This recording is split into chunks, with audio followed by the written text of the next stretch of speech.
What's up, guys? This video is going to be a little different.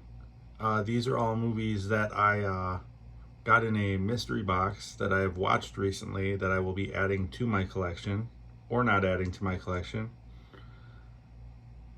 The first one here is Valiant. This one was it was a short movie.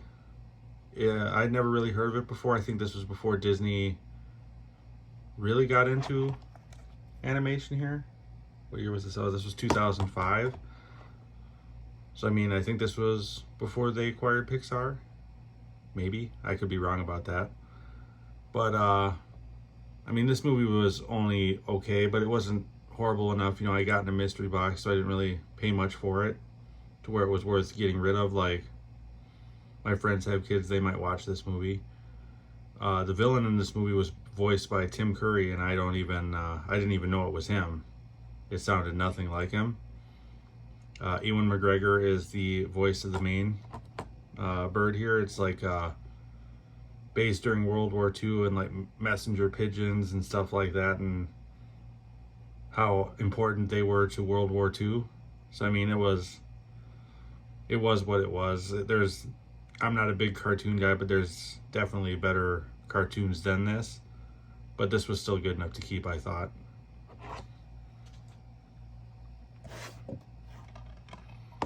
Then we have another cartoon here that was in the mystery box. A lot better cast in this movie. You know, big Martin Lawrence fan, so I was like, oh, you know, this could be promising, and I like Ashton Kutcher. I know there were 2 more sequels to this movie, and it looks like none of the voice actors from the original here were in any of those.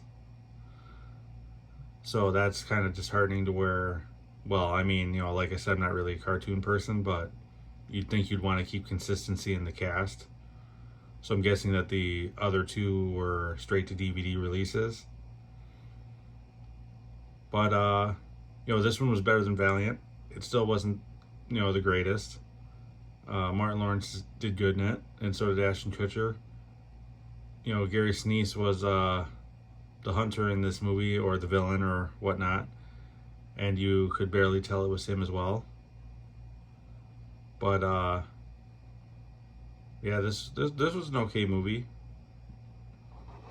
So it'll be going into my collection.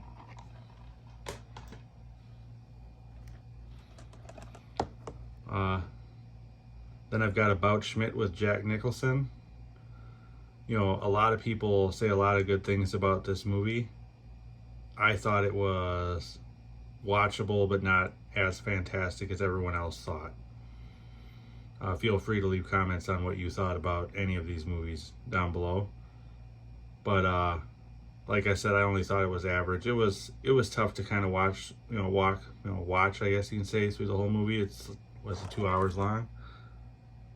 A little over 2 hours long. And it's not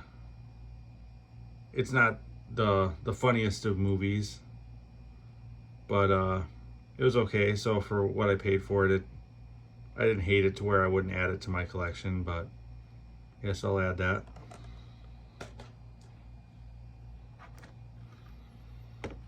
Then we have The Angriest Man in Brooklyn. I remember when this came out, I never really watched it. I got it in the mystery box, so I thought, why not give it a watch since I don't own it and never seen it before.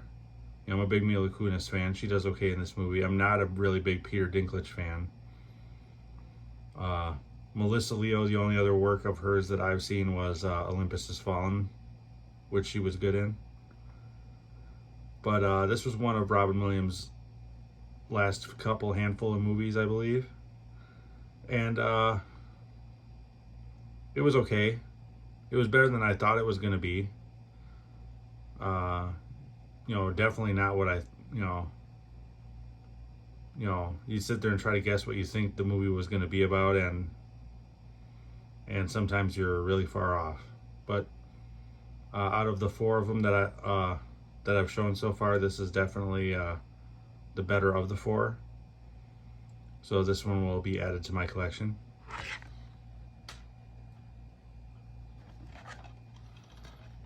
Then we have a documentary that I watched on Netflix. and I saw it in the box, and I was like, oh, I'm definitely keeping this one. It's one of those super controversial documentaries. You know, everyone likes shopping at Walmart, even though people won't admit it. But this kind of shows the sacrifice and some of the shady business practices that they might be involved with.